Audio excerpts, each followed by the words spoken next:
Welcome to Keep It, Cricket Media's show about pop culture and politics and what happens when they smack into each other at an alarming speed. I'm your host, Ira Madison III, a television writer and Fall Out Boy fan. I'm Louis Fertel. I'm a TV writer and Jane Fonda historian. Let's get into it. And we are back with an all-new episode of Keep It. I'm Ira Madison III. I'm Louis Jones Streisand. I hope you enjoy my 1,795-page tome. I wrote it in beige and ochre ink to match my living room. Guys, How the Barbra exciting. Streisand memoir is out. I cannot believe it. It's only 75 years in the making, or however long it's been. Louis, when have you read that much ever? I honestly would love to know from myself. I want to interview myself Edward R. Murrow style and ask when I've ever had the ambitions to read like this. Sincerely, I'm reading fiction for the first time in ages. The Secret History by Donna Tartt. Loving it. Really exciting. That bitch. Yes, quite. I am so slow at it. It totally takes me a long time to get through very clear writing. Just because I'm so used to like reading things for trivia facts that I can, spit out at parties and stuff. And when it's just somebody describing a classroom for a page, I'm like, I can't do anything with this. Nobody's going to care.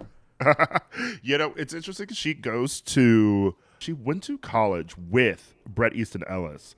There's this podcast called Once Upon a Time at Bentington College, which digs into the years that she, Bret, and Jonathan Lethem sort of went to school together, and the conceit is that a lot of their novels are sort of based on, they're like romanticlefs. So Right. it's piecing together what the school was like by looking at their books and stuff. But Donna, I actually have not finished The Secret History. I love her. Now that you're actually reading it, I'm gonna finish it because I can't have Louis Vuitton finish the book before I finish it. That does seem very embarrassing for you, yes. Doesn't it? But what's interesting about him is I like him as an author because it's very almost Hemingway-ish too. There's not a lot of describing a building or a classroom or something. It's just this person did this and we're moving it along. That's what I sort of need in literature, or some sort of exciting prose. Because sometimes the description, I can't even describe anything that well or that long.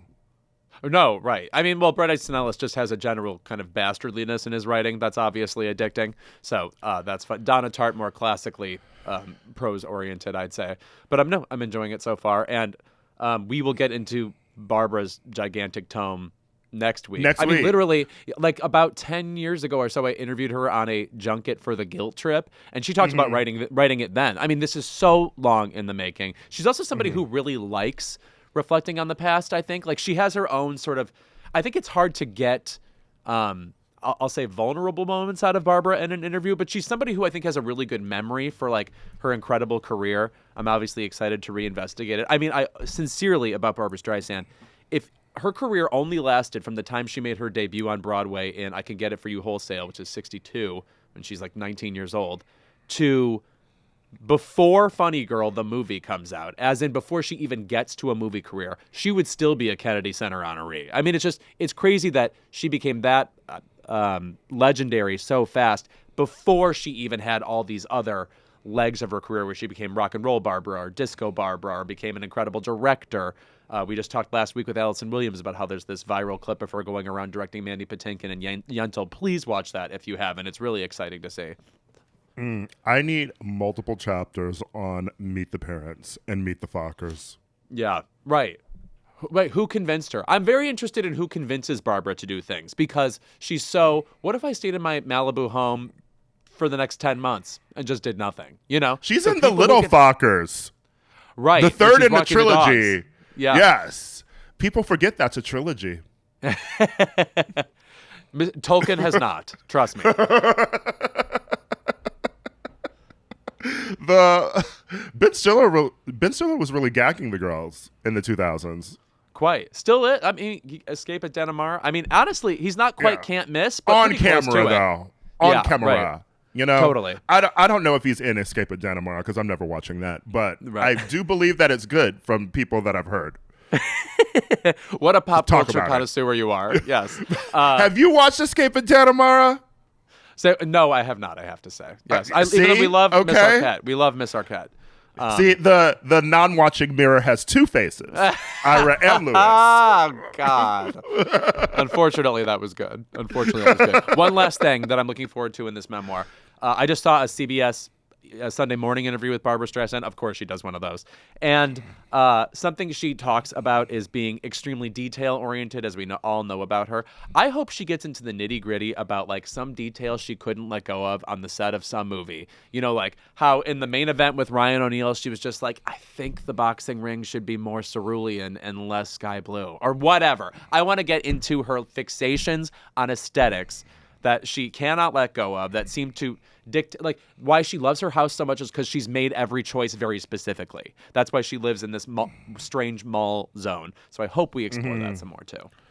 Oh, I mean, I hope she just talks about exploring every bit of how gorgeous Ryan O'Neal is and what's. I thought you were going to say Andre Agassi, but okay, yes, You know, I mean, that's sort of the way we were sort of celebrity, right? Because Ryan O'Neal used to be that man.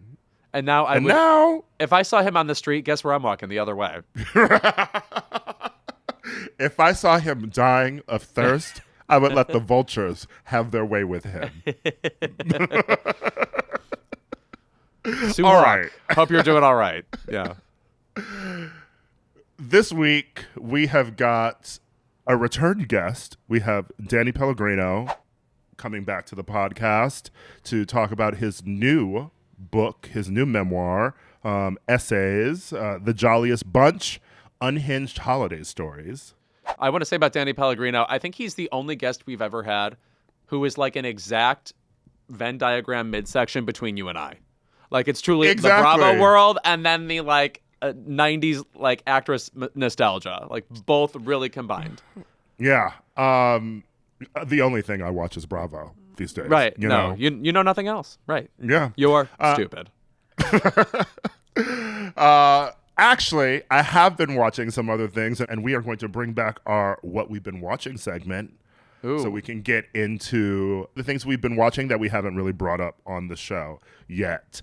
And we're also going to discuss the 10th anniversary of an iconic piece of pop culture, and that is Lady Gaga's Artpop. And we will discover once and for all if people are actually nostalgic for this thing or if it just became kind of a meme that people repeated because saying the words art pop is so, like, on the nose pretentious. Like, were people just enjoying themselves or did they really enjoy the album? We'll get into that. Well, it could mean anything. That's what I mean. She said it herself. All right, we will be right back with more Keep It. It is the 10th anniversary of the very polarizing Lady Gaga album, Artpop. It's an album with bangers, ballads, and R. Kelly. Not anymore, though. I went to listen to the album on Apple Music, and that song is gone. Absolutely. It's been replaced by the one with Xtina. Correct. No, actually, no, not on this version. There was simply no Do What You Want at all. And yet, also, the song with T.I. is there. Not much of an improvement, I have to say. Well, to those of us who have Artpop on physical media, correct. I have the original record. So I gave that one a spin before we decided to talk about it a decade later, where the album seems to finally be getting its flowers. But, Louis, what do you think about this No Skips album? Thank you for telling me the opinion I should be having before I begin to express mine. I think this is the odd case of an album where there's no one track that I think is what I would describe as bad or offensive or something I necessarily would skip. I think it's that there are too many kinds of one song in a row, and after a while it can feel like a barrage of noise. So I think it's an album that's hard to pick up again and again necessarily because, and I actually kind of had this problem with Born This Way too. It's just a lot of production happening at you, a lot of, not that she's screaming, but she is wailing throughout the album, you know? And I think she also is, yeah, that, a lot of that. She also reuses some themes too, like on like Donatella and fashion and stuff. It's like, all right, we've kind of already done the tacky fame thing that she was obsessed with on her first two albums that had the word fame in it. But at the same time, I still think Applause and Yes, Do What You Want are among her top 5 singles, or top 5 songs, which I would say include Poker Face and Just Dance. And I hate when people are dismissive of those two songs. The reason Lady Gaga is a star is because of Just Dance and Poker Face. Those are unimpeachable, fabulous singles. And then also in the top 5, I would put So Happy I Could Die from the Fame Monster. Oh, okay. Well, those are 3 perfect songs. So Happy in the Club with a bottle of red wine. Yes. Oh, the kind of like, that's the first song I would describe as ketamine core. You know what I'm saying? It's also Bravo Mom core. So. Yes, right. Yeah. Oh, yeah. Listen, this has bangers. When I'm talking about GUY as a single, that is a massive fucking pop song. Yeah. I think the chorus needs an extra something. That said, the way she sings it, the video is, of course, very memorable. But again, nothing is bad about the song. It's just, it's almost in a way like she had better songs before, is all you can say. It's an album that doesn't hold up, or I don't want to say doesn't hold up. It's an album that looks worse compared to other things she's done, I think. I don't know. I would put this up there as one of her best albums after The Fame Monster, to be honest. I think that cohesively it tells a message. And yes, there's always the idea that she's obsessed with this fame and sort of, what she's talking about in terms of how you view people, how they killed Marilyn Monroe. There's actually supposed to be a song on this album called Princess Dies, which was about her and her mom's obsession with Princess Diana, too. It ended up being replaced by the R. Kelly song, which is whoo. But that song, too, which is very weirdly about ownership of body, which is sort of crazy considering what we knew about R. Kelly then, too. Yeah. Right. And then crazy considering she also shot a music video for that, shot by Terry Richardson. She was off her rocker at that moment, let's say. But no, Donatella to me feels less about fashion and more about the resilience of this woman who has sort of held a crumbling empire together, and her face has changed constantly, and we are looking up to her still as an icon and a star, even though she's sort of internally crumbled because of, the death of her brother Gianni. And I feel like, Gaga has this internal loss, etc. And fashion to me feels less about like the actual, fashion exclamation point. I feel like it's really just about sort of, looking good and feeling fine when you're not feeling fine. Got it. Yes. Not hand to heart. I'm so sorry. Yeah, look at you. So overdramatic. Look at you welling up over Artpop. In Donatella, she does have that very funny verse about don't puke when you're walking the runway or whatever. I mean, like, the lyrics are very... Also, like, her delivery is stone-faced on all of these songs, generally speaking, even while she's wailing. So it's almost like you're feeling she's lost humor entirely, but the lyrics are funny. It's like she's less allowing herself and the audience to see a wink, whereas on The Fame and The Fame Monster, it's like hardcore winking. You know what I mean? Just like, it's very in the style of Kesha, who was popular right after that. Just like, we're covered in glitter, we're wearing something ridiculous, I'm falling down in the gutter, and I'm going to sleep in the gutter while dancing to pop music. What's interesting about the album to me is the fact that it was very much maligned because it was a lot of noise. It was very EDM heavy too, and I feel like people were sort of tired of that. It reminds me a lot of, we've talked about Hard Candy before with Madonna, right? It was sort of what was happening in the sphere at the time, and people were like, well, this is just a rehash. And now years later, it holds up a bit more. And Madonna has actually talked about how much she loves that album because Pharrell had her, and the Neptunes had her, like pushing her voice and like pushing like sonically things that she would do differently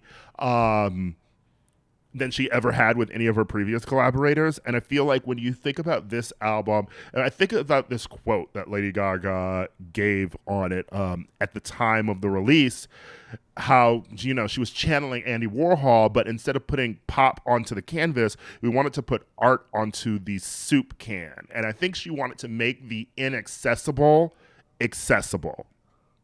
Right. And some of that occurs. Also, it must be said about this album, like, we were talking before about how Slater or Kim Petras or but maybe even Muna or something. There are all these artists right now who are making music that just sounds like what music sounds like in 2023. It's like all fits into the same soup, to use a word you just used.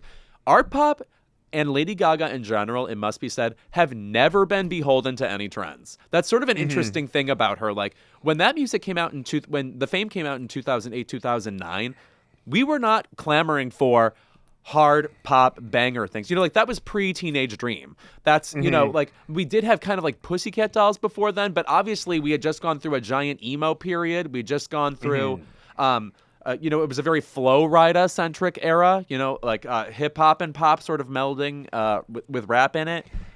So I feel like she melded indie sleaze a bit, because when you think what you just mentioned, like hip hop and pop, like that was sort of the vibe, right? But what the fuck else when you put it on now? What the fuck else sounds like Beautiful Dirty Rich?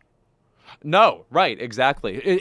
That also at the time felt like a very genuine extension of the life she had been living. The same way Madonna's first album feels like, oh, she just stepped right off the floor at Danceteria and put down this record. That felt like, here I am, a kind of mouthy, sarcastic, cocaine-obsessed New York socialite-y person who's like at the club every night, and then I've turned that into the Fame, So I feel like all her music stems from the life she is living and music she really wants to hear, She's not like someone like, I'll say Ariana Grande, who has said, oh, I don't even like my first couple albums anymore. Like Lady Gaga never went through that period, even though I think she does have a song on the record about how she's sick of people saying they liked her when she did the Fame as opposed to her later music.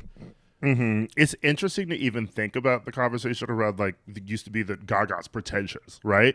Very, very haughty, putting on these airs about what it means to be a pop star and who she's presenting. But now stripped away from the being in that time and being like a decade later, like it doesn't really feel like pretension. It feels like, thank God someone was creating a singular identity for themselves.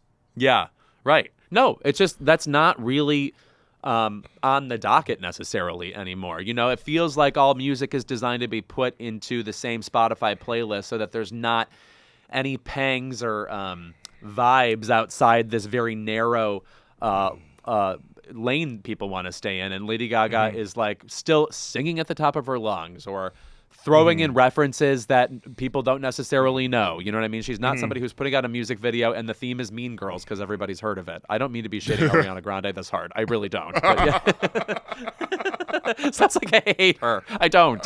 Yeah. Are you friends with her ex-husband? Yeah. Is this a takedown? Yeah, that's right. I'm lobbying for Yeah, me and Pete Davidson are on the same. See, no one even remembers her ex-husband's name. Right. No. She's moving on to the sponge. But speaking of Gaga, screaming at the top of her lungs, which she's currently doing in a Rolling Stones song that I've heard once and will never again, until she foisted on us at a concert, probably. But I will. Who am I kidding? That bitch doesn't like the tour.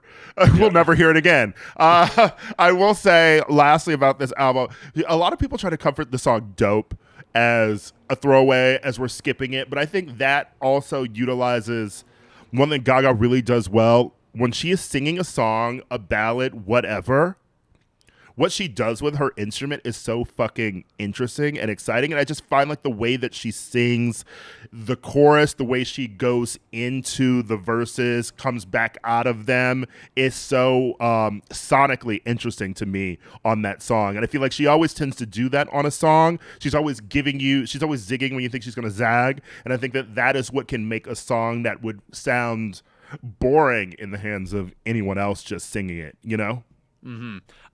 I also think this album maybe contains her most touching song, which is Gypsy. That song to me almost feels like a diary entry about what it's like to be Lady Gaga. Like she's this pop adventurer going out into the world, and you can hear the debate between the thrill of being on your own and then weighing the loneliness of that too. I feel like that's something that comes through in her persona, generally speaking. And I mean, a fabulous song. It shares that thematically with my favorite Fleetwood Mac song, which is where Stevie Nicks basically covers the same ground in Gypsy. Yes. The only thing I don't like about that song is at the beginning when she says, "So I'm back to the Velvet Underground or whatever," and I never knew what that meant for the longest time. And it turns out the Velvet Underground is just a store where she would buy like moon pendants. And I was like, I thought it was way more enigmatic than that. You're just talking about going to a fucking store, okay? you know when you read too far into a song and it turns out, you just totally don't get the reference. It's you didn't know about you didn't know about marketing and integration in 1982. Yeah, Louis? right. Okay, No that's how kidding. you had to do it. That was payola. No, it's as we tape this, it's Joni Mitchell's 80th birthday, and in her song California, she's singing about longing to go back to California while she's on vacation in Europe, having of course a extremely exotic time, if you believe the lyrics of Joni Mitchell. But anyway, she says in the song, "I'll even kiss a sunset pig," and I kind of had a vision of it being like farmland California, like I'll even kiss a dirty pig, where I grew up in fucking the Redlands. I don't know where they might have pigs. No, a sunset pig is a cop. I did I'm very late in this life to understanding that pig means cop. Girl, I got that I didn't know that, but as soon as you said sunset pig, I figured cop. No, See, I was you didn't have to dodge the po-po as a kid, okay? Back where I come from, the streets that I was raised on. This is so painful for me. Oh my God. Okay, like you never know if you're gonna live or die. You and Joni, yeah. Okay. She grew up in Saskatchewan, and she would simply be outrunning the Rangers or whatever they were up there. Baby, when my sister Joni Mitchell was putting on that black face, that was her real face. Okay. Don Juan's reckless daughter. That was Don Juan. That's my kinfolk. That's my skinfolk. Go Blue. I'm so sorry. By Joni Mitchell. Go Blue. Ah! Now Blue Lives Matter. Now Blue Lives Matter. Help. Disease. Oh my God. We will be right back. We're gonna euthanize this one. We'll be right back with Danny Pellegrino. Keep It is brought to you by Carryuma. Carryumas have been our go-to sneakers for a while now because they're really comfortable, go with everything, and they're made with consciously sourced materials. Louis, what do you think about Carryuma? I sincerely now wear them all the time. I wear them at work, and people come up to me and say they also wear them all the time. My mom now wears them all the time. There's a maelstrom of Carryuma going on, and it's not just around me. It's happening elsewhere. Last year, we collaborated with Carryuma to create No Step Back sneakers, and we can't believe they have now designed a second limited edition collaboration with us, the Love It or Leave It sneaker. The shoes have a colorful design with lots of Easter eggs. I mean, not Taylor Swift level Easter eggs. We're not insane. Just fun stuff like Pundit on a surfboard. Plus, a portion of the proceeds from every pair sold is donated to VSA's Every Last Vote Fund. Our first Carryuma collab sold out super fast, so if you want a pair for yourself or the Love It fan in your life, whoever the fuck that is, make sure to snag one now. They make the perfect gift for the holiday season with free returns. Just head to crooked.com/store. That's crooked.com/store. You too can join Carryumania. There it is. That's what we wanted to hear. Our guest today is exactly like his show, Iconic. He's a comedian, writer, host, New York Times bestselling author, and just overall hilarious and great. You know him from his podcast, Everything Iconic, and now he's back with his next book, The Jolliest Bunch, Unhinged Holiday Stories. Please welcome back to Keep It, Danny Pellegrino. Danny, it's always good to have you here. I love you, buddy. It's so good to see you. And Louis, so good to see you. I am so grateful to be here. Thank you for having me. Now, what kind of stories can we expect from a memoir about your family and Christmas, etc.? You're an Italian family. I imagine you're a spirited bunch. Yes. I mean, it's a lot of Midwest, a lot of nostalgia, a lot of growing up in the 90s in the book, The Jolliest Bunch. And I really wanted it to feel, I sort of described my first book as like National Lampoon's Vacation. And this one's like National Lampoon's Christmas Vacation. Or, I love all those holiday movies that we watch a million times a year, like Home Alone or Christmas Story. And so I wanted the book to feel like that, where it's hopefully really, really, really funny, and then also has a little drama, a little heart, and some warmth in it as well. I keep giving this analogy, but the movie like Home Alone 1 or 2, it's got this cartoonish vibe, like really silly and funny. And then at the end, it hits you with that moment where Catherine O'Hara comes and meets her son and sees him. And it's this really like beautiful moment, heartfelt moment. So that was the kind of vibe I was going for with this. So a lot of unhinged family stories, and then hopefully some stuff that is heartwarming too. Home Alone, I want to say, by the way, is the rare case of it is 100% zany, except the trick they pulled is they cast amazing actors. So then it turns into something better than it should be, because everybody in it is like, you know, the greatest comic actress ever, or like an Academy Award winning Joe Pesci or whomever. Right. I know, watching Joe Pesci in those movies try to not swear and like just, I don't know, he's like making animal noises or something, but it's so good. I think that is also a plus of revisiting 90s comedies as an adult, right? You know, you're visiting Home Alone, or you're watching Addams Family Values, and you're seeing movies that were ostensibly for kids, but they have legends in them. And when we were kids, we didn't know that. We're just seeing these very funny people, usually funny women, be very fucking funny. And a few men too. You know, John Candy is fucking hysterical. Every once in a while. Yeah, but now, you know, you watch these movies that are made for kids and they have like, I don't know who the fuck they put in them. No, but they're not giving you this. I feel like we were very spoiled. Well, and you mentioned Addams Family Values. I just watched those movies when I was traveling, and they were playing in a hotel, and the way they light Angelica Houston's face throughout those movies is so brilliant. And it's like every time she's on screen, just her eyes are lit in a very unique way just for that character. And I feel like 90s movies in general has had this zaniness or had weirdness. And now everything's so built by committee that I think a lot of these scripts, I mean, you know, I know you're a writer too, but it's like when you're developing something so often, all that zaniness is taken out because it maybe is a little tonally different than the rest of the movie, or it's it doesn't fit with like what the market wants or is. And I look at any of those 90s movies, even something like First Wives Club, which is a favorite of mine, but I think of that when they're singing, and I feel like that's the kind of moment that would get taken out of a script now because it doesn't necessarily fit with they're just doing a song and dance number in the movie. And it's like, I think oftentimes those weird zany moments that we love in the 90s are getting taken out of movies, or I don't know, but I miss them. I miss the sort of craziness of those 90s things. First Wives Club is a particular case of it's interesting what's left in, because it's kind of a longish movie and it has all these tentacles going all these directions. And you're like, I know Stockard Channing had more to do in the original version of this, or, you know, Sarah Jessica Parker, I'm sure, had another storyline or something. It's funny what ended up in the final cut of that film. Totally. Yeah, I was going to say, so back to holidays, though. I always, you know, obviously associate you with 90s, 2000s nostalgia. You talk about it on your podcast. You had it in your first book. But what was the impetus for writing about Christmas, the holidays in general? And also, what was the first time where like Christmas became culture for you? Because we all know when we discovered pop culture and we were like, we love this shit. But like, when was it where you were like, Christmas, that's for me?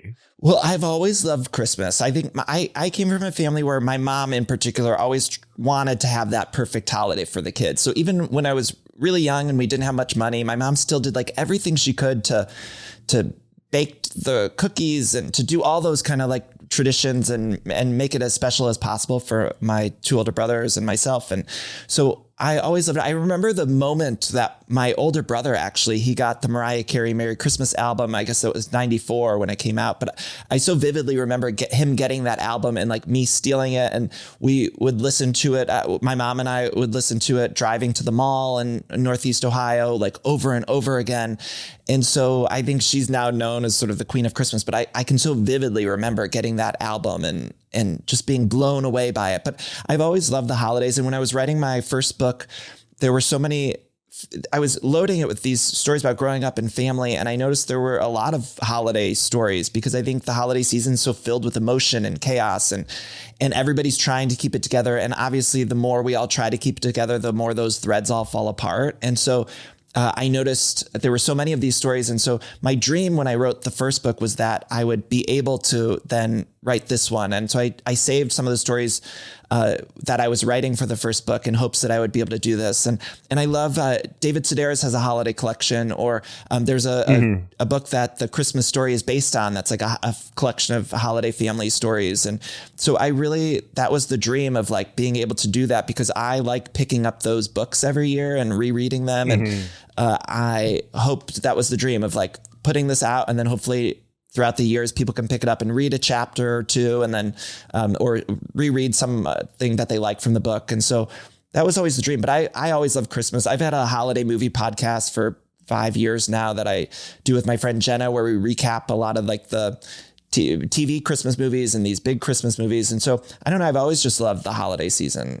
I do. I'm like really basic in that way, but I fucking love the twinkle lights, the music, everything. It must be said, you in general have a really awesome memory. I mean, the nature of your Everything Iconic podcast is you simply remembering things that we watched growing up that for some reason have fallen by the wayside for other people. I want to say I relate to you in this way. It's a gift and a curse, I feel, trying to unearth all these memories again. That said, looking at like your book, there are so many stories in this. Do you have a particularly acute memory for just things that happened in your childhood? Because I imagine writing a book about like my entire life, I would be blown away at what I don't remember. Yeah, well, the interesting thing is I've always kept journals, and I've always journaled my whole life. So I have a lot of stuff. With both of my books, I've been able to go back and read some stuff, and certain memories that I remembered one way, I'd go back and read entries from around that time and realize like they went a different way. Or even talking to different people who've been involved in these stories, they've been sharing information about like, oh, I remember this happened. But the funny thing about it is like some of the stories I'll be writing and I'll think this seems so crazy. And then I'll hear from somebody who was involved in the story after they read it. And they're like, oh, but you forgot this fact, or you forgot this crazy thing that happened. And so truth is always stranger than fiction. And I have also found that I just got off a tour and I was meeting a lot of people who read my first book and started to read this one. And people have their own stories too that seem so crazy. I did Watch What Happens Live with Lisa Barlow from The Real House of Salt Lake City, and she was telling me backstage, I hope I can share this, but she was telling me about a Thanksgiving where her husband like got so mad that he threw a turkey or something. And I just think everybody has those stories that really, they seem so cartoonish, but we all have them. That literally reminds me of one of my favorite holiday episodes of a television show ever, which was Beverly Hills 90210. And it is when Tiffany Amber Thiessen was leaving the show. Obviously, she'd been a troublemaker, and she had her feud with Jenny Garth on the show, Kelly. And Kelly finds out that Valerie had sort of been like abused when she was younger or something. And so she decides it's the holidays that she wants to forgive her. And like, let's not fight anymore because I found out something traumatic happened to you in your past. Whatever. Kelly was such a bitch. But anyway, she goes over to Thanksgiving and brings a turkey to Valerie. And Valerie picks up the turkey and throws it out the door. Valerie and I've Malone. always loved defenestrating a turkey. That's it. Wait, did you see that, not to get us too off track here, but did you see that there was like a dinner? And Bethany Frankel posted this picture, and at the dinner was like the most crazy group of people I've ever seen. A lot of reality people were there, but then it was Jenny Garth and Tiffany Amber Thiessen, and they have they were best friends and then had a feud, and they were in this photo together. And I'm like, I need to know what was said between the two of them. Like the headlines were all about like the grouping of reality people, but I'm like, I need to know what's going on with Tiffany Amber Thiessen and Jenny Garth here. Well, Lewis and I know that Bethany famously loves to collect famous people. She was on our show and I literally was like, God, are you surprised to be friends with so many celebrities? And then she, like, we didn't start the fire, went through a list of famous people, and it was just, we had to sit and clutch the table as she rapped the names of everybody she knew. Well, I'm sure we could all trauma bond about interviewing certain people. Oh my God. Let's get that on the Patreon. Do we have one of those yet? We'll sell that episode. As we said before, you obviously have an encyclopedic knowledge of the pop culture of the 90s and 2000s. And I feel like when you're one of these people, you get caught up in like YouTube holes of old stuff that you find yourself revisiting or maybe watching for the first time if you're underfamiliar with certain pockets of pop culture history? What have you been maybe obsessed with recently that's new to you? Oh, gosh. Well, maybe not new to me, but I do keep speaking the gospel of the Rosie O'Donnell YouTube channel because she uploads. Didn't they remove shit recently? They put it back. Okay. Oh, okay. Yeah. Great update. Thank you. Yes, okay. They put it back. So we're all safe now. She's still uploading the full episodes there. I also fall in these rabbit holes of old commercials. So I am a huge fan of like the YouTube channels that they'll post like full 90s commercials or a commercial block. Or you can, if you're interested in the holiday commercials, you could just type in like holiday commercials from the 90s. And I find them soothing, relaxing. And that's kind of like my relaxing time is to like watch old Nerf commercials or something, which sounds crazy. But yeah, I love that. Or in general, talk shows too. I'm just a huge talk show junkie from the 90s. So aside from Rosie, I love watching old clips of Regis and Kathy Lee or old Regis and Kelly. This is going to make me sound really dark, but I recently saw like footage. This is going to make me sound crazy, but footage from like 9/11 that day and like how talk shows handled it. You know, I found it very fascinating to see how the talk shows who were on air, they were handling this thing. I mean, there's a clip of Regis and Kelly from that day it's an interesting sort of pocket of history that I had recently gotten to a YouTube rabbit hole on. Let's be glad Wendy wasn't on air that day. Oh my God. I do miss Wendy so much. I miss her so much, but that would have been, so the planes crashed today. Oh my anyway, God. Tom Cruise. Clap if you care. I love the commercial thing, mostly because this is sort of like a lost thing now. I mean, except for Hulu, because I have Hulu with TV. And when I want to watch Housewives the night that it airs, I'm forced to watch the commercials. But commercials kind of suck on streaming now because you always get the same ones over and over again. One of the things I love the most when I used to VHS record a TV show because I was at theater or something, at rehearsal or some other thing, when I would get home and rewatch it. And then when you'd rewatch like an episode of Buffy years later, you would see the commercials happening like during the commercial break. And that is so fun to me because you're seeing just sort of like this snapshot, not just commercials that people have randomly collected, but like the commercials that people were actually watching at that moment. I rewatched the show Glory Days, which was on the WB recently on YouTube. It was a Kevin Williamson TV show. Eddie Cahill. Yeah, it was like one season. It was very stupid, but it was it's the girl from Revenge. She was Madeline Stowe. Emily Van Camp. Emily Van Camp. Yeah, yes, she was in it in a small role, and that sort of then led her to bigger stuff. But I was rewatching just like the pilot of Glory Days on YouTube, and the old commercials were in there, and it was fun being thrust back into 2003, seeing like even remember the slogan "Make 7 up yours." Right? Yeah. It was make 7 up yours, but then in the early 2000s, they were like, make 7 up yours, because people started saying up yours as an insult to people. That is a thing that was completely gone from my brain until I rewatched that commercial. It's a snapshot of the time, and you can go back and see like what products were popular, what brands were popular. Even I got in a hole recently where I was seeing all the .com, like it was all the .com ads, and it's like we don't really get those anymore, but it was incredible to see at a certain point in time, every ad was a .com, like pet.com and whatever. So that's incredible. And also YouTube is great. There are like performances, musical performances, particularly like holiday ones that I remember seeing as a teen, and I didn't know if I'd ever see them again. And now you can go and watch the 2002 tree lighting from Rockefeller Center and see, I don't know, Ashley Tisdale doing like a promiscuous version of Last Christmas. Like that's amazing.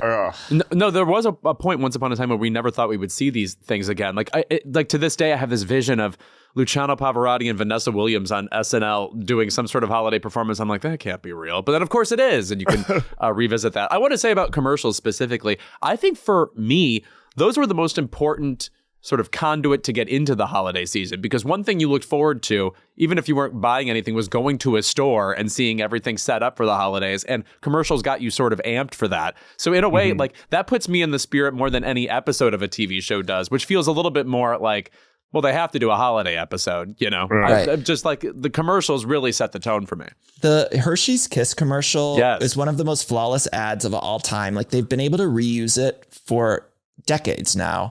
And every time I see it, I get in the holiday spirit. It's very simple. Just the Hershey Kiss Jingle Bell ad. It's so brilliant. It's like the Tootsie Pop commercial that aired for 60 years of how many licks or the 1, a 2, a 3. Yeah. Yes. Yeah. Or But, Campbell's Soup has one that airs, I think, still to this day, where like the boy is eating soup and is a snowman and then it melts. I mean, listen, it's not Christmas to me until I see Santa Claus and the M&Ms seeing each other and going, they do exist. He does exist. Yes. I actually had the voiceover artist, Billy, I can't think of his last name at the moment, but I interviewed him. He did the voice of like Doug for Doug, and he's done all these incredible Billy West. Yes, Billy West. Incredible. Bugs Bunny and Space Jam. And I was so fascinated by that M&M commercial. I was talking to him about it on the show, and I feel like I was probably the only one that cared, but I was like so fascinated that he recorded this M&M commercial so many years ago, a couple lines, and then it airs every single year, and it airs a lot too. Like I don't even watch commercial TV. I watch stuff on streaming, but even I feel like I see that ad every year still. And how incredible to do something like that. That's timeless. And it's just like an M&M commercial. How do we one day celebrate these voice actors who have done like 750 roles? Like the woman who does a bunch of Simpsons roles, but she plays Angelica's mom on Rugrats, Tress McNeil. That person has done literally a voice in almost any show you've ever seen, and we've not had what's the Kennedy Center honors for that person? We need something specific to recognize that these people are in our ears every year without exception. Yeah, and they're incredible. And I look at some of the stuff now, and I wish, I know that networks and stuff, they want the big celebrity voices for the animated projects, and I think sometimes I don't. Yeah, right. Well, I so don't bring want back to voice hear it. actors. Yes. Because they're so talented at what they do, and I just wish, let's let them do it. I know there's financial reasons and all that kind of stuff, but it's like, someone like Billy West or Tess, or there's so many of these voice actors who have created these incredible voices, and now sometimes I watch things and I'm like, it's not memorable because it just feels like a celebrity doing their voice, and let's give us something. This shark is Issa Rae. Yeah. And I can tell. You know? And speaking of shark, I do blame Shark Tale for that whole thing, because you remember that movie came out so many years ago, and that was like the first time I remember where it was like they were just shouting like Angelina Jolie, Will Smith, and it's like, okay, well, I don't need them to be playing sharks in this. Like, I will say the only good thing to really come out of Shark Tale is Car Wash. Car Wash. Car Wash. Christina Aguilera, Missy, iconic, historic song. Is it streaming? It needs to be streaming. It's a perfect song. But Martin Scorsese plays Sykes in that film. And I'm like, Scorsese should do more voice acting. He's kind of great on his daughter's TikTok. So hire him for the next voiceover role. Like, that's who we need. Struggling VO artist. Billy West and Martin Scorsese. That's who we need. Fox Danny, needs to get on the line. Thank you so much for being here again. And congrats on your book. The cover is so cute. And I have to imagine like shooting a cover for a book too is maybe you didn't know really what to do for your first one because it's just essays and you're just like, well, I'm posing, and they'll pick something. But I feel like for this one, there's the Christmas tree, there's a ladder, there's the lights around you. Like it gave you something to do. Right. Yeah, it was based on, we found like a Norman Rock. The person who shot it was Stephen Buskin. He's an old friend of mine. We went to college, but he found this image. It was like a Norman Rockwell painting. And so we really went to recreate it and do like our version of it. So luckily we had sort of a template, and then, the first book I shot the cover like at the very early stages of COVID. Like we couldn't have any hair and makeup people. It was like just me and the photographer. I was at my lowest. What's that tweet about Christina Aguilera? Yeah, like fat, I was nasty, and broke. Yes, right. Career in shambles. That's how I you felt. You came on that book cover mad as hell. I got those photos back, and I was like, these are all shit. And then, of course, the whole thing, they wanted like one of those traditional like comedian memoirs where it's like a stool and whatever. Yeah, and so this one was way more fun. Yeah, you know. I know. Oh my God. I was doing various wild poses with a finger up and shrugging, etc. Yeah. It's so Pat. it was much easier to be in front of like a Christmas tree and know what you're doing. Great. But anyway, I hope people get the book. Please go buy it. There's an audiobook. I hate to beg your listeners to buy the Jolliest Bunch, but buy it and you'll have a good time. Please. Got to move the merch. We need people to buy the book. We need to buy it. Stop talking paraphrase about Brandy. it. Stop talking about it. If you like this podcast, we just gave you 40 minutes of entertainment. So go please support us by spending $25 on the book. I know it's expensive, but we got to keep the lights on here. And while you're at it, you can support all of us in any way you can. It'd be great. Even if you don't read it, just put it on your coffee table or something. Right. It looks cute. Yeah. Yeah. Please put it by the tree. Give it as a gift. Thank you. I love you guys. Love you too. Thank you, Danny. All right, it's that time again. Louis, obviously, there's plenty of things that we talk about on the show, and then there's things that we don't get to because you can't talk about fucking everything. But right, it's tough. What have you been watching that we haven't been able to talk about on the show yet? Okay, I finally just glimpsed at Fellow Travelers, which horny as hell. Quite. Oh my God, gay sex. Did you know what it looks like? It's in broad daylight now. It's giving OnlyFans. Yeah, okay? Jesus Christ. Please let me pay the $9.99. It's so fucking much. But it stars Matt Bomer and Jonathan Bailey as two guys having a romance during the Lavender Scare in the 1950s. And it also flashes forward to his life married to Allison Williams in the 80s. And so you're getting a lot of This Is Us, Rick Baker style makeup. You know what I mean? When they would put our girl Mandy in, I think, 14 hours of makeup every day so that she could look like, basically Jane Curtin. Thank God she's free. Yeah. Okay. This is enough. Yeah. She got the checks and now she's free to raise her kids. Right. And they are adorable. They're so cute.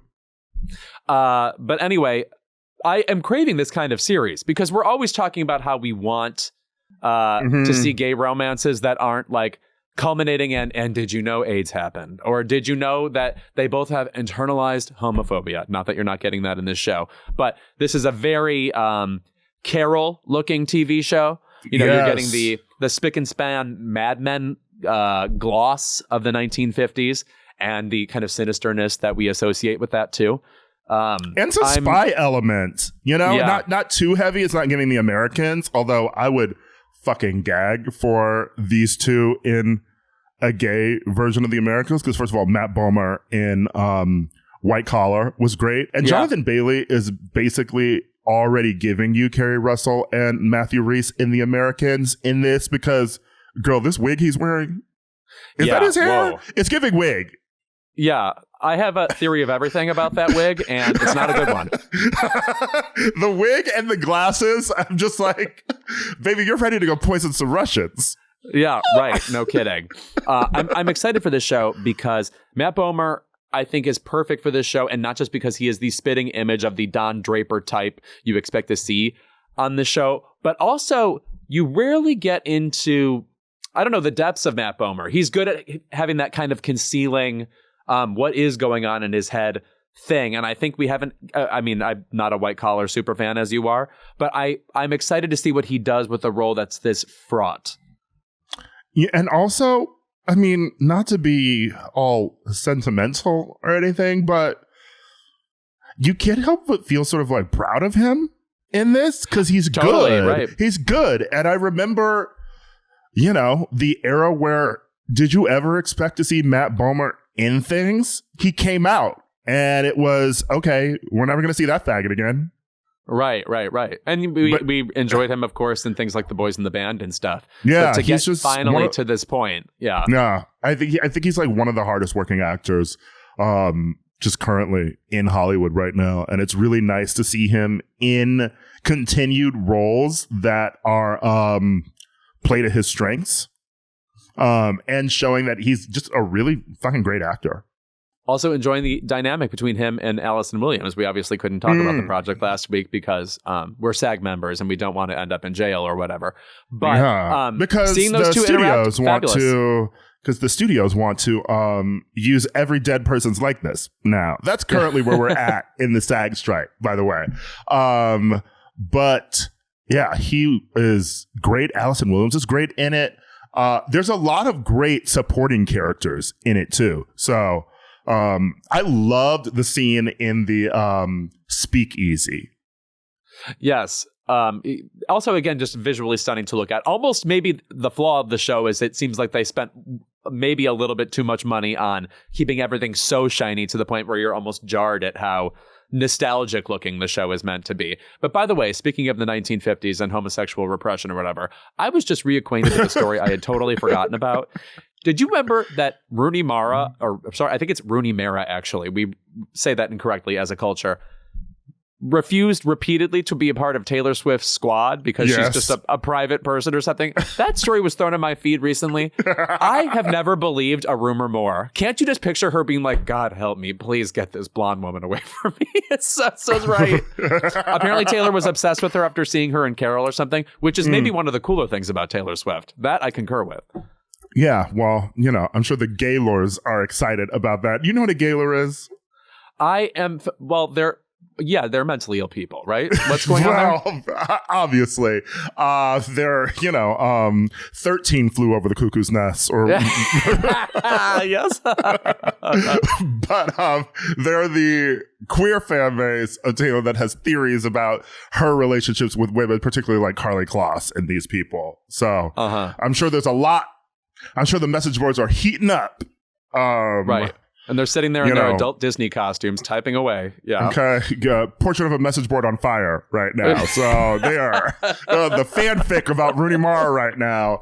Can I also say that, speaking of Taylor, did you notice that the Israel Twitter account, which is maybe the most psycho Twitter account outside of Joyce Carol Oates? Right. There is a race there. Yeah. That gives you sort of an idea into at Israel just tweeting things at people. Tweeting at Taylor about how there's been a missing Israeli girl, which is, very sad since the October 7th Hamas massacre, who was a Swiftie, and they're making bracelets and that Taylor should post about it. Psychotic. Why are you tweeting at a U.S. pop star right now when you should be doing other things? But also extra crazy because at Israel, the actual account was busy doxing and threatening and harassing Taylor's actual friend, Gigi Hadid, and her whole family literally weeks ago. I mean, the internet, ladies and gentlemen. Here's where we are right now. This is as grim as it can possibly get in terms of celebrity land. But to bring it back to the squad, do you remember that Selena Gomez last week in maybe her 10th time this year said that she was going to take a break from social media? Because people were She's like your aunt on to Facebook being like, this time the break is for real. You won't see me. I'm going back into I'm making my pies. Get away from me. Because people asked her to speak out. And if you recall, she also got mad when people asked her to speak out about Black Lives Matter in 2020. And she was like, well, a post isn't going to do anything. And this time she was like, I'm going to stop posting, whatever. To bring this back to the squad, Taylor was just recently on Sunday seen having dinner at Bond Street with Selena Gomez and Gigi. And let me tell you what happened on Monday. Selena Gomez signed that ceasefire letter.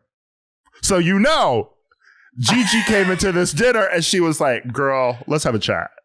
and Taylor sat there with arms folded like Marlon Brando in The Godfather. And then turned around in her swivel chair and back. Yeah. Yes.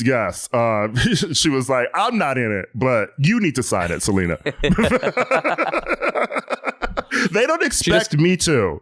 They expect you to, Selena. So twirl that wand and get to writing.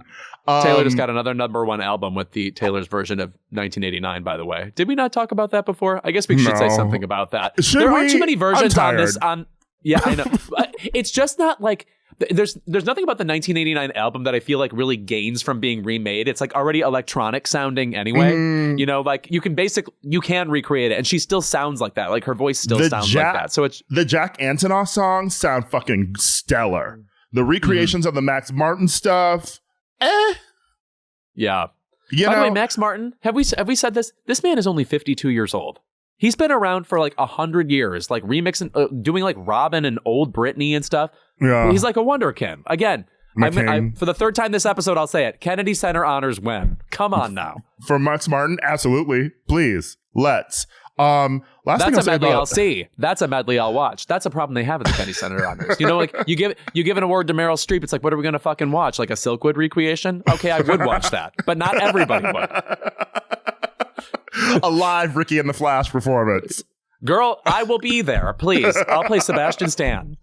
You know what? The last thing I will say about Taylor is I'm always bringing up one of my favorite restaurants in New York, Holiday Bar, which Selena used to go to all the time while she was filming Only Murders, and they have a drink there called the Selena Teeny. How am I at that restaurant all the fucking time, and the one fucking Thursday I'm not there, Taylor and the squad go in, just chilling with Just the Haim roll up? sisters. Oh. How do they get away with that?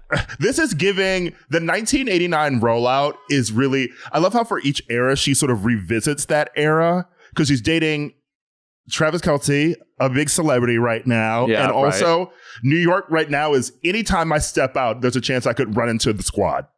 Wow, oh, wow. She's welcoming herself to New York again. Welcome back to New York. She's at dinners at like Jason. every fucking night. So, yeah. Jason Taylor versus takes Taylor Manhattan. in the streets of Manhattan. Let's do it. Yes. Let's get Kelly Rowland up in that mix too. Yeah. Right. And Oh my God. Yes. And she sees Taylor Swift. What kind of lesbian walks around in a tattered cardigan? Bring me back attitudinal Kelly Rowland. What's that song she had where she was like really like dancing up on somebody? What is that called? Not Discipline. Motivation. I couldn't. Yes, that's right. Yeah. I mean, she used to release a hoe bop every year. Where is she? No. Right. No. Excuse me. On the red carpet of like the VH1 some sort of honors or something. Oh no, it was the revamp of Divas Live, in which they had people like Natasha Bedingfield. I'm sorry, that's not a diva. I'm sorry, you guys missed. You missed. But Kelly Rowland was there, and I said something. It was like, oh my God, the dancing in the motivation video. I was just like, you really, or I was like, oh, yeah, in the Lose My Breath video where you jump on that guy, and she goes, well, let me tell you something. There's nothing wrong with jumping on a guy. I was like, the slut jumped out. The slut jumped out. Ally. Yeah. I want to say lastly, because we started talking about the fucking squad. Yeah. Oops. Yeah. Another fucking show I'm really enjoying right now, and this won't surprise you, is Gen V, which is the spinoff of The Boys. The Boys is great too. The Boys is fucking great. It's rare that a show is seemingly geared towards bros and men, right, who love the internet, but then it subverts what they're gonna get. It's one of those things where they'll love The Boys, and then it's, wait, this is political. What are you talking about? Nazis are evil. Like when Stormfront was a villain in season 2, and it's like, yeah, one thing about those tables, they talk. But I think that's your favorite meme. That's your number one favorite meme, I think. Maybe. That and Whitney. Yeah, right. You know what? We need a Whitney meme renaissance. I haven't seen much of her lately on Twitter. And by the way, you know there's plenty we still haven't unearthed. I need people to start going through the AMAs. I need people to start going through like Merv Griffin show clips and finding more Whitney stuff. But Gen V is sort of the college version of The Boys, where there's a school called Godolkin University, which is just called GodU for short, but these superhero college students go there, and the idea is that the 10th highest ranked have the potential to become superheroes where they're fighting crime, or they could be in the 7, the superhero group from The Boys. But most of them are just using their powers to shill products and sell merch, etc. Like that's what their future is going to be, or they're going to be on TV shows and stuff. And so it's interesting because it's doing a lot of the same ideas about commercialization and that The Boys gets into, and sort of the glorification of war and shit like that. But it's doing it from a perspective of like, you know, Gen Z kids, you know, that's why I call it Generation V. And I think it's really fun. It's really fun, and it feels like a fresh take on The Boys. And The Boys was obviously based on the Garth Ennis comic, and this, I believe, is something fresh that was cooked up by the producers. And I think it's a really good show. I think this is one of the best sort of things that Seth Rogen has been producing. You know, I didn't love Pam and Tommy, but The Boys and Gen V are really good. And I'm only halfway through the season so far, but I'm excited to watch more of that too. That and Fellow Travelers are really sort of scripted shows I'm enjoying right now. That and The Morning Show. It's nice to be back in the scripted because I feel like I took a break for a minute. I will try to get more TV in, but we are ramping up for Oscars season, and I'm like, I just booked The Color Purple screening. We still have to talk about Saltburn yet. We are not clear on when or why we can talk about Saltburn, but that will be an interesting conversation once that finally happens too. So much to look forward to this. I've seen Saltburn. I've seen season. Poor Things. I'm seeing. I have not seen Poor Things. Excuse me. How has every fucking faggot seen Poor Things? That is the Lewis. fucking movie of the year. I'm Lewis. Me, Lewis. I'll see these people on Twitter who have not heard a fucking movie in their fucking life. They don't know what The Favorite is. They don't know Yorgos Lanthimos. They ain't spelling that. I'm over here not seeing the film. The way that I want to give Emma the Oscar again. She does kind of feel like a Oscars winner person. Yeah. Except Lily Gladstone is submitting for Best Actress, not supporting. As she should. Yeah, she should. The problem with that role is the last hour of the movie. It's not that she disappears, but she's not really giving acting the way like an Academy Award winner gives acting. Like if you see the movie, you'll see. But it does feel like she's still the front runner. I agree. She really dropped out of the last bit of the film, but I feel like coming out of it, she's the thing that people are talking about the most and what is driving the conversation around the film. So I think that might help too. But we always knows what happens when we get into award season, seeing what drops out, what comes back up, etc. So it'll be fun. No, it's always interesting to realize what drops out of a conversation that seemed like a sure thing at first. And I have to tell you, after all these years, I cannot predict it. It always is very strange to me. But then in retrospect, always feels kind of inevitable too. So we'll, of course, get into that as it occurs. Yeah. But Poor Things right now for me is my only close to 5 stars film of the year. Oof. Near perfect for me. Oof. Okay. Got me excited. All right. When we're back, keep it.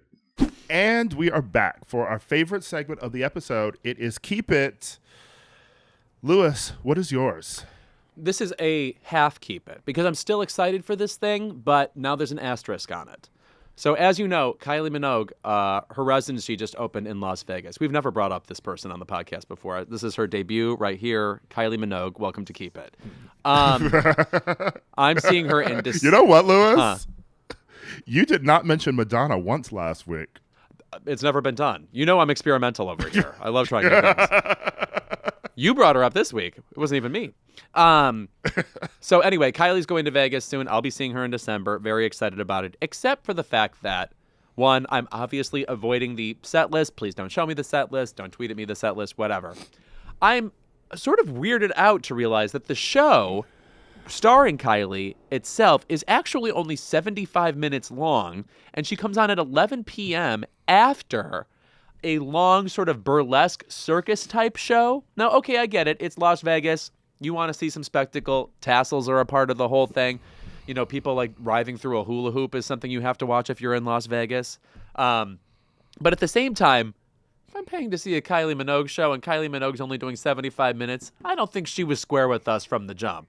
And I'm realizing now, and by the way, this is something I became hip to because I was getting my haircut last week, and the guy, Damien, who cuts my hair, was saying, did you know that the star of the Kylie Minogue show she's doing is actually interchangeable? And Christina Aguilera will be doing the exact same show, replacing Kylie Minogue. And apparently there's rumors about who will be doing next.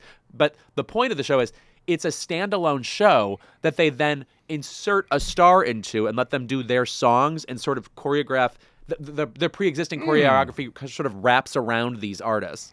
So anyway, that's not the same thing as, you know, here's Adele with all her fucking songs. You know, there's like something kind of strange going on here. And as my friend Jan pointed out, when he was buying the tickets for this show, it says the star of the show is not guaranteed to be there. What? I was weirded out myself. No, he's like a pop music detective. He always finds out things like this. So just to let you know, something kind of interesting is going on here. So she was going to cancel. She might cancel. That's a reference to a song from the album Kiss Me Once. Wow. She's scamming. I guess. I mean, like, it would kind of be a scam alone if she were only performing for 75 minutes. But then this other... Also, you know what? I just do not need to see Cirque du Soleil shit ever again in my life. I just don't need to see somebody in, like, a onesie wrapping around silks and then they're in the air and I have to worry that they're going to fall because sometimes Right. we've all seen those flying Walenda videos where the person fucking dies. I'm sorry. I just don't want to see that again. It's giving we got Pink at home. Yeah. This sounds wait, like Pink also- is waiting to do it. That sounds like who belongs here. Yes. Do you know how I know who the Flying Walendas are? Oh, I feel like some 70s cartoon is about to come into play. So, thanks to the old writers on Days of Our Lives, sometimes there's a random phrase or occurrence that will always pop up on the show. Like over the years, like when someone is like someone will always tell someone that they're like crowing about something. Yeah. Or they love using the phrase, welcome to my parlor, said the spider to the fly. Having a character say that. They keep saying that. It's like when you watch Woody Allen It's movies and happened over everybody. years. It's like when you watch a Woody Allen movie and every third person says the word terrific. Who are these people? Yeah. Yes. But there was a long period on the show where like, random characters were saying, I don't give a flying Walenda about what she wants. That's giving like Batman cartoon series type. Holy Using Walenda's Walenda Batman. for the word fuck Yeah. is hilarious to me. A flying Walenda. Wow, that is very cute. Anyway, Kylie Minogue, obviously thrilled to see your show. I will be screaming alongside, I think, gays from every part of the galaxy. I do think everybody's flying in for the show. I'm going to meet a lot of people from like Croatia or something at this show. I'm almost certain. It's gay global guts. Yeah. Oh my God. And she is the glowing piece of the aggro crag we're all clawing for. Back to you, Mo. More quirk? Come on, keep it. Where you been? You still refereeing things? Let's get all the Nickelodeon divas on. Where's Linda Ellerby? Yeah. Miss Summer Sanders, I'm ready. Ira, what is your keep it this week? Okay, my keep it. Now, my keep it is BravoCon related. Okay. But it is about a debate that has been occurring online. So, Agent Queen Jeff Lewis, I think you know of him from the Yes, flipping out. Yes, flipping out. So he was on a panel with Andy Cohen at BravoCon where he referred to the season premiere of The Real Housewives of Beverly Hills. And he made a dig at one of the cast members, Crystal Minkoff. You might know Crystal Minkoff's husband, Rob Minkoff, who directed The Lion King, the original. Got it. So he talked about the fact that she wasn't really in that episode. There's a lot of ground to cover, but he said, I think Crystal had about 1 minute of screen time in the episode, and it's the best episode Crystal's ever been in.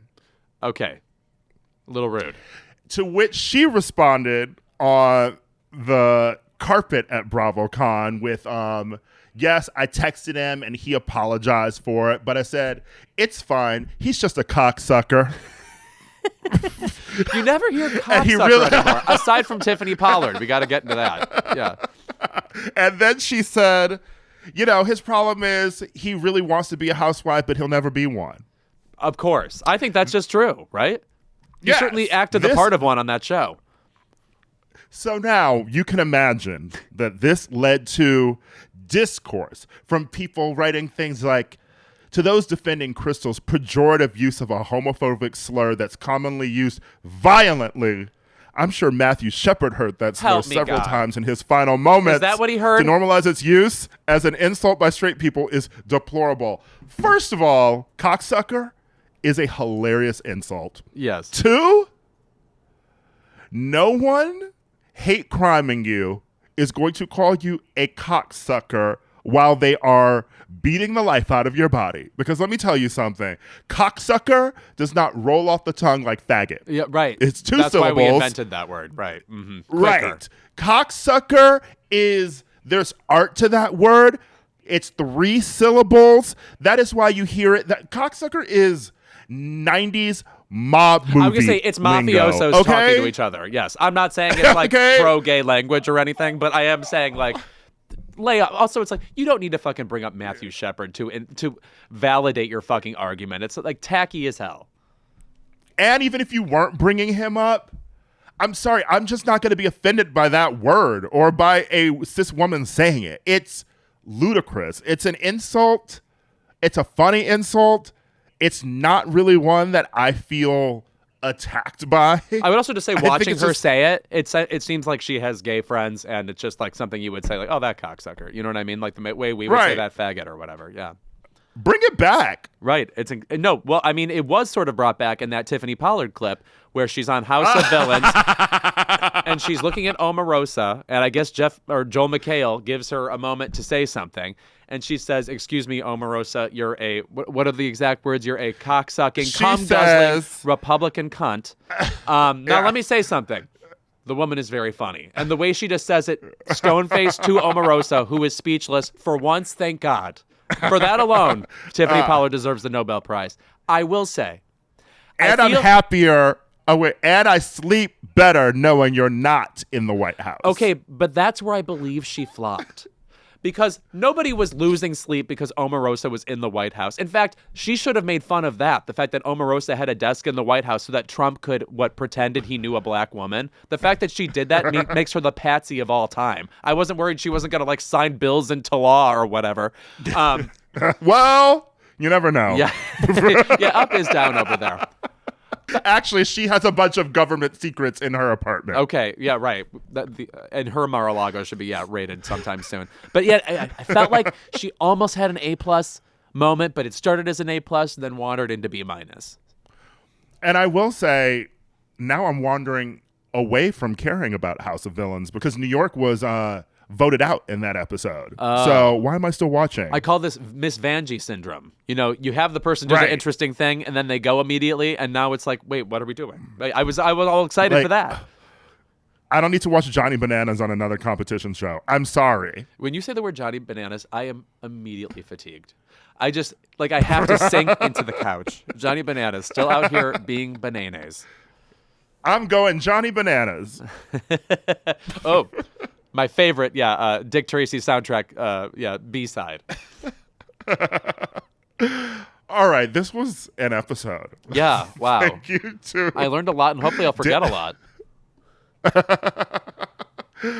Thank you to our fans who I hope you still give a flying Walinda about us after this week. Thank you to Danny Pellegrino for being here. And we will see you next week with more Keep It. And Friday, I have another bonus Keep It Real episode with Danny joining me again to recap what happened at BravoCon. And then I interview the Countess Luann herself. Oh, my God.